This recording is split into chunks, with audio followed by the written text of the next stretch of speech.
ፕሬዚደንት ጊዜያዊ ምምሕዳር ትግራይ ዝኾኑ ኣይተ ጌታቸው ረዳ ናብ ኣዲስ ኣበባ ከም ዝገሹ ዝዝከር እዩ። ሕዚ ብዝረኸብናዮ ሓበሬታ ድማ ኣብ ወንበር ውድብ ሕወሓት ዝኾኑ ዶክተር ደብረፅዮን ገብረ ሚካኤል ጽባሕ ናብ ኣዲስ ኣበባ ከም ዝገሹ ተፈሊጡ ኣሎ።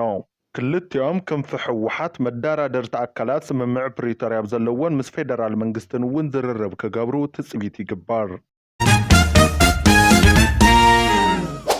መቋረፂ ዘይብሉ ብሄራዊ ክሕደት ደው ይበል። ሰራዊትና ብምብታን ህዝቢ ትግራይ ንዝኸፍአ ሓደጋ ምቅላዕ ኣይከኣልን። ሰራዊት ትግራይ ጫፍ ብልሒ መኸተ ኮይኑ ህዝቢ ትግራይ ካብ ጠቕላላ ፅንተት ንምድሓን ብመስዋዕትን ብመቑሰልትን ንዘለዓለም ዘይርሳዕ ወርቃዊ ታሪክ ዘመዝገበ ህዝባዊ ሓይሊ እዩ። ሰራዊትና ምእንተ ህዝቡ ዝኸፈሎ ከቢድ መስዋዕቲ ብዝኾነ ቃል ክግለጽ ኣይኽእልን። ብምዃኑ ድማ እዚ ሰራዊት ረዚን ዋጋ ከፊሉ ብዝፈጠሮ ዕድል ናብ ስምምዕ ፕሪቶርያ ኣቲና ኢና። ስለዚ ነዚ ጫፍ ብልሒ መኸተና ዝኾነ ሓይሊ ከይሓዝካ ዘረጋገጽ ድሕንነት ኮነ ብሄራዊ ረብሓ ክህልው ኣይኽእልን። ብድምር ሰራዊትና ትማሊ ይኹን ሎሚ ወሓዝ ሰላም ምህላውናን ድሕንነትናን ህዝቢ ትግራይ እዩ። እንተኾነ ግና ከምቲ ብውሽጥን ብደገን ተዋዲድካ ሕወሓት ንምፍራስ ዝፀዓር ዘሎ ሰራዊት እውን ረብሪቡን ተስፋ ስኢኑን ንኽብተን ዝተዋደደ ውሽጣውን ግደማውን ሸርሕታት ክፍጸመሉ ጸኒሑን ኣሎን። ነቲ ሸርሒ ብዝግባእ ዝተረድአ ሰራዊት ትግራይ ኣብ ብሄራዊ ረብሓታት ህዝቢ ሸኺሉ ንኹሉ ዓይነት ፈተናታት ተፃዊሩ ኣብ ትግራይ ዘጋጠመ ፖለቲካዊ ፀገማት ኣብ ትሕቲ ሕገ መንግስቲ ስርዓትን ስምምዕ ፕሪቶርያን ኮይኖም ብሄራዊ ሓድነትና ብዘጠናኽረ ኣግባብ ንክፍትሑ ብዕቱብ ክቃለስ ጸኒሑን ኣሎን። እዚ ሰራዊት ልቢ ዕብዩ ምእንተ እዛ መጎጎ ትሕለፍ ዛንጨዋ ኢሉ ንኹሎም ዓይነታት ሸርሒ ተሰኪሙ ሕድሪ ስዋኣቱ ከይዕበረ ብትዕግስቲ ክንዲ ዝቃለስ ሽማሽን ብምውፃእ ካብ ህዝቢ ክንጸልን ክብተንን ዘይተፈንቀለ እምኒ የለን። ውሱናት ኣመራርሓ ጊዜያዊ ምምሕዳር ትግራይ ካብ ተልእኾታቶም ወፃኢ መጋበርያ ደጋዊ ሓይልታት ብምዃን ብሄራዊ ረብሓታት ህዝብና ሓሊፎም ይህቡ ኣለዉ።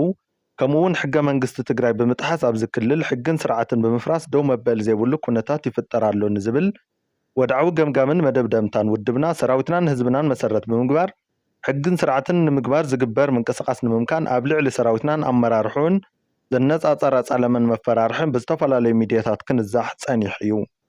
ሕዚ ድማ ሰራዊትና ብዘይ መራሕቲ ብምትራፍ ንምብትታን ህዝብና ንዝኸፍአ ሓደጋ ሓሊፍካ ንምሃብን ዝዓለመ ኣብ ጀጋኑ ኣመራርሓ ሰራዊትና ዘነጻጸረ ብሽምን እገዳን ምልዓልን ቁሉዕ ክሕደት ተፈጺሙ ኣሎ። እንተኾነ ግና ሰራዊትና ይኹን ኣመራርሕኡ ብፍቓድ ዝኾነ ሰብ ዝእገድን ዝባረርን ዘይኮነስ ንብሄራውን ረብሓታትን ህዝብናና ህዝቡ ግንባሩ ዝህብ ናይ መኸተ ሓይሊ እዩ። ብምዃኑ ድማ ዝኾነ ሰብ እናተላዕለ ከም ድሌቱ ዘጋድሎ ዝእግዶን ዘባርሮን ኣይኮነን። ስለዚ እቲ ብነበር ፕሬዚደንት ጊዜያዊ ምምሕዳር ትግራይ ተፈሪሙ ወፂኡ ዘሎ ንኣርባዕተ ላዕለዎት ኣመራርሓ ሰራዊትና ንምእጋድን ንምብራርን ዝተጻሓፈ ደብዳቤ ካብ ሓላፍነት ወፃኢ ዝተገበረን ተፈጻምነት ዘይብሉን ምዃኑ ሕዚ እውን ብግልፂ ክፍለጥ ይግባእ። እቲ ካብ ስልጣን ወፃኢ ዝተጻሓፉ ደብዳቤታት ዝተሰከሙ ዕላማ ድማ ኣዝዩ ሓደገኛ እዩ። ክልላዊ ሃገራውን ከባቢያውን ኩነታት ኣብ ዝተሓላለኹሉ እዋን እናሃለና ሓላፍነት ብዝጎደሎ መንገዲ ሰራዊትና ብዘይ መራሕቲ ብምትራፍ ኣቢልካ ህዝብና ንዝኸፍአ ሓደጋ ንምቅላዕ ዝዓለመ ኮነ ተባሂሉ ዝተገበረ ሓደገኛ ፈተነ ምዃኑ ህዝብናን ሰራዊትናን ክግንዘቦ ይግባእ። ኣብ ውሽጢ ትግራይ ዝተጀመረ ሕግን ስርዓትን ናይ ምኽባር ስራሕቲ ንዝተጀመረ መስርሕ ሰላም ዘጠናኽር ሕገ መንግስታዊ ስርዓት ትግራይ ዘኽብር ልዕልነት ሕግን ተሓታትነትን ዘረጋግጽ ሰላምን ጸጥታን ትግራይ ውሕስ ዝገብርን ብሄራዊ ረብሓታት ንምሕላው ዘኽእልን እምበር ጊዜያዊ ምምሕዳር ኮነ መስርሕ ሰላም ስምምዕ ፕሪቶርያ ዘፍርስ ዕላማ ይኹን ተግባር ኣይብሉን። ሕወሓትን ሰራዊት ትግራይን ድማ ቀንዲ ሰዋና ስምምዕ ፕሪቶርያ ጊዜያዊ ምምሕዳርን እዮም። እንተኾነ ግና እቲ ጉጅለ ብሄራዊ ክሕደት እዚ እውን ሓላፍነት ብዝጎደሎ ኣካይድዎ ኣጠናኺሩ ብምቕጻል ንሕወሓትን ሰራዊት ትግራይን ብምጽላምን ብምውንጃልን ኣብ ትግራይ ካብ ቁፅፅር ወፃኢ ዝኾነ ኩነታት ከጋጥም ከም ዝኽእል ብምድንጋር ሳልሳይ ወገን ናብ ትግራይ ንኽኣቱ ብቐጥታን ብተዘዋዋርን ጸውዒት ይገብር ኣሎ። ካብዚ ብምግጋስ እቲ ብሽም እግድ ዝተጻሓፈ ደብዳቤታት ካብ ስልጣን ወፃኢ ዝተገበረ ተቐባልነትን ተፈጻምነትን ዘይብሉ ምዃኑ ደጊምና እናገለጽና ኣብ ትግራይ ዘጋጥሙ ጸገማት ንምፍታሕ ውሳነ ሕወሓት ህዝብን ሰራዊትን ምትግባር መማረፂ ዘይብሉ ምዃኑ ነፍልጥ። ካብዚ ብተወሳኺ ኣብ ትግራይ ብሓይልታት ጸጥታ ዝተጀመረ ሕገ መንግስትን ልዕልነት ሕግን ናይ ምኽባር ምንቅስቓስ ንመስርሕ ሰላም ፕሪቶርያ ዘኽብር እምበር ዘፍርስ ኣይኮነን።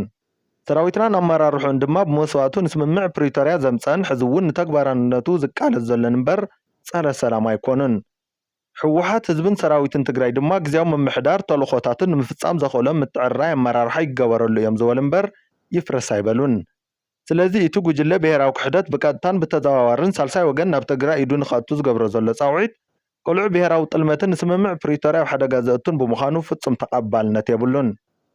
ስለ ዝኾነ መንግስቲ ኢትዮጵያ ኮነ ማሕበረሰብ ዓለም ስምምዕ ፕሪቶርያ ብዝግባእ ብምትግባር ናብ ዘላቂ ሰላም ሕውሕትን ብዝወስድ መንገዲ ኣወንታዊ ግዶም ንኽዋፅኡ ፃውዒትና እናቕረብና መላ ህዝብና ኣብ ትግራይ ሕገ መንግስታዊ ስርዓት ንክኽበር ተሓታትነት ንኽረጋገፅን ሰላምን ፀጥታ ንኽሰፍንን ኣብ ዝግበር ዘለው ስራሕቲ ወሳነ ግደ ንኽፍፅም ነዘኻኽር። ክብርን መጎስን ንስዋዕትና ህዝባዊ ወያነ ሓርነት ትግራይ መጋቢት 3 2017 ዓ.ም መቐለ።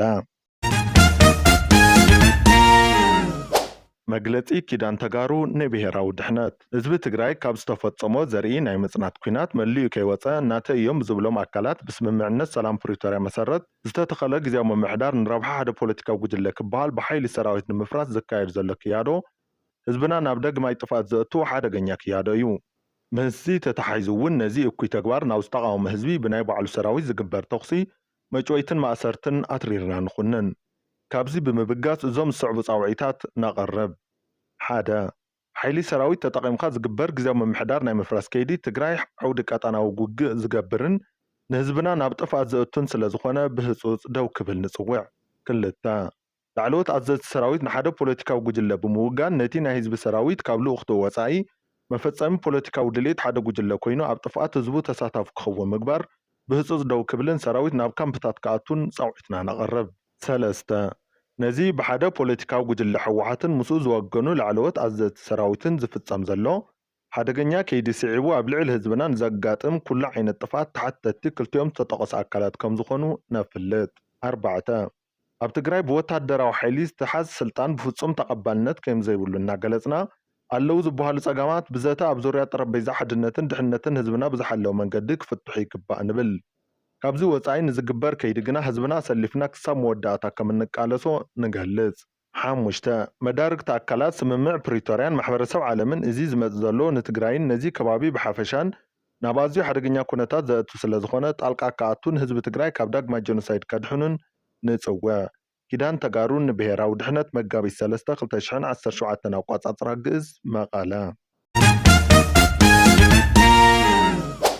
ኣብ እዋናዊ ኩነታት ትግራይ ኣመልኪቱ ካብ ኮር ውዳበ ደገፍቲ ሕወሓት ሰሜን ኣሜሪካ ዝተዋሃበ መግለፂ።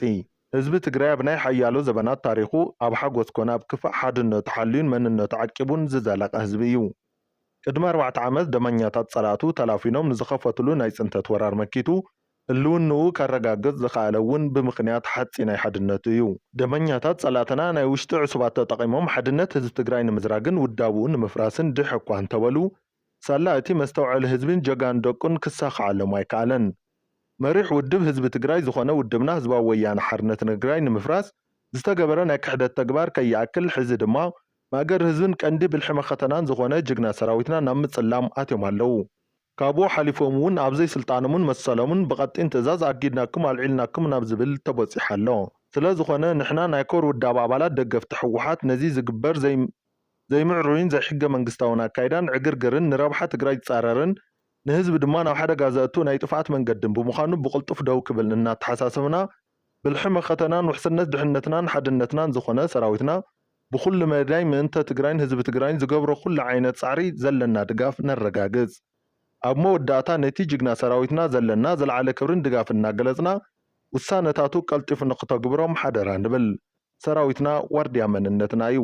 ሰላምን ቅሳነትን ንህዝቢ ትግራይ ዘለዓለማዊ ክብሪ መጎስን ነቶም ጉርዲ ዘይለግቦም ሰማዕታትና። ኮር ውዳበ ሕወሓት ሰሜን ኣሜሪካ መጋቢት 3 2017 ኣቆጻጽራ ግእዝ